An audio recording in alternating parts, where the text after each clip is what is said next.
and all that. So, Blue Smile, Yes. good morning. Good morning. How are you this morning? I'm quite fine. I've been telling you that if mkinipea kiti ya mbunge wenyu nitawajengea, I will. Mashallah. I'll build you roads. There is something that you have prepared for us, Blue Smile. Yeah. At this point, I want us to take a look at that, and then we come back for a discussion on the newspapers. Stranger witnessing Kenya's current political atmosphere for the first time, we might forgive you for assuming that President William Ruto and Rigathi Gachagua are long-term arch rivals. Watching the political rivalry today, it may be hard to believe that just 9 months ago, they were president and deputy president. Many political observers now consider President Ruto's decision to oust Gachagua on October 17, 2024 as a major political miscalculation, one that continues to haunt his administration. Amekosea hii jamii yetu heshima. In this edition of the political chessboard, we examine President Ruto's decision to remove Gachagua and replace him with Professor Kithure Kindiki, the fallout, the perceived benefits, and the looming political uncertainties. Look at this narrative of shareholding in government. It contradicted Ruto's unity narrative, because he campaigned on the idea of Asla nation beyond tribe. But this shareholding narrative of Rigathi Gachagua was really contradicting.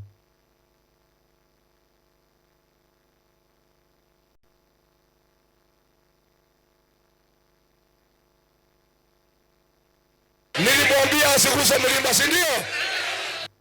Thomas Hobbes, in his Leviathan, that is the Republic, he says that, and he asserts that trickery is noble when it secures the state.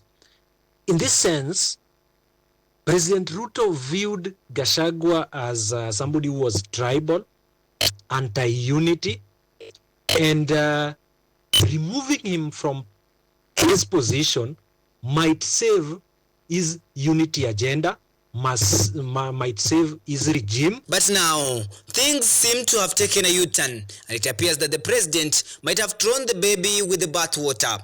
Many analysts argue that ousting Gachagua was a political blunder, suggesting that Ruto should have tolerated him, just as former President Uhuru Kenyatta tolerated Ruto during their turbulence final years. Kenyatta. Na baada ya Moi kulikuwa na Kibaki. Na baada ya Kibaki kulikuwa na Uhuru. Hii kisirani ni ya nini?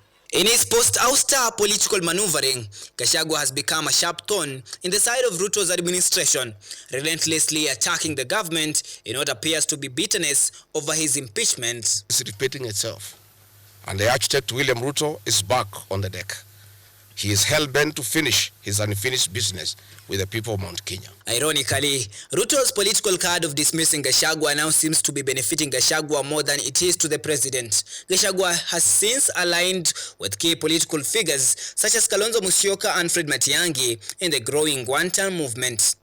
A powerful political wave giving Ruto's government sleepless nights as it seeks a second term. President Ruto never foresaw that Rigathi could cause him all this trouble. I think he overlooked the fact that Rigathi Gachagua was a populist. He was a crowd puller. President Ruto's strategy was to remove Gachagua and replace him with Professor Kithure Kindiki, a professor of law and a long-time Ruto loyalist, known for defending him during his ICC trial in The Hague. At the time of Gachagua's removal, Kindiki was serving as Interior Cabinet Secretary. For many, Kindiki was seen as a perfect replacement, shedding Gachagua's tribal-oriented politics and bringing a national outlook. Kindiki has become a fierce political defender of President Ruto and has become actively championing empowerment programs across the country. Hiyo ndio tunasema 10 bila barabara hazitoshi, umeme hautoshi. Watu wote hawajaingia kwa SHA wapate bima, ndio tunasema 2 term. He is trying to be a grassroots mobilizer. When you look at his governing style, He has been dubbed Mr. Fix-It. He has been able to fix some things, like you see, he has revived the passport issuance system. Going back to the Ruto-Gachagua saga, can President Ruto contain Gachagua and the one-term movement? Ruto outdo Gachagua? Yes, he can. President Ruto has the state. But you see, Gachagua has and controls the narrative of betrayal and has tribal emotional capital.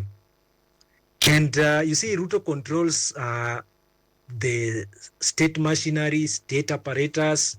So he can use that to outsmart Gachagua. And now to the burning question of the 2027 politics. Who will be Ruto's running mate? Will Kindiki remain the deputy president, or will Ruto choose someone else? The running mate for President Ruto in 2027 is likely. It might happen or it might not. It remains to be seen. But it can be Ruto's running mate because he is very loyal, and President Ruto needs somebody who is very loyal. He is very loyal. He is outspoken. He is now tending to be strategic. Kabla mujasema Ruto must go, pangeni sera ya wananchi. As the political strategies between these two political camps continue to unfold, the answer to whether Ruto's or Gashagua's political cards will bear fruits remains to be unseen. Possibly not until 2027. Blue Smile Hassan,